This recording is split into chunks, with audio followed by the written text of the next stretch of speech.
Hey guys! I want to share with you my cutie doggos. They are 5 in total. Perry, ayan yon, yung naghahanap ng sarili niya. He is a Shih Tzu. Yes. Pate, Maymay, Shampoo, and Potpot. Some say that this cutie doggo is just a dog. Yes. It's just a dog.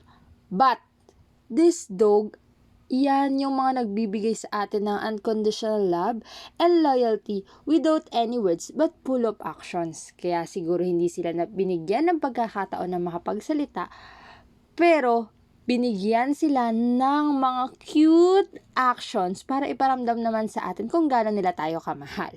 Sila yung nagko-comfort sa atin kapag malungkot tayo at nag-iisa. Sila din yung excited na sumasalubong sa atin kahit wala tayong pasalubong sa kanila. Sila yung ihi ng ihi kung saan-saan.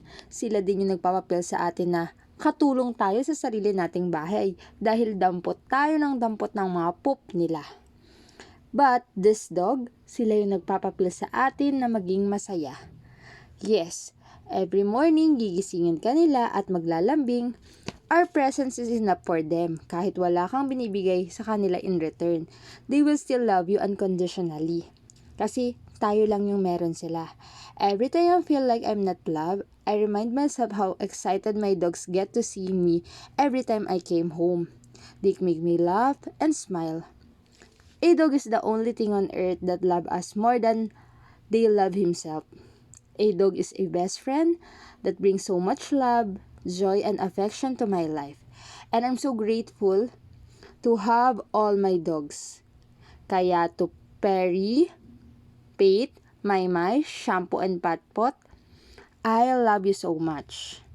That's why I'll always make sure that I will give the best for them.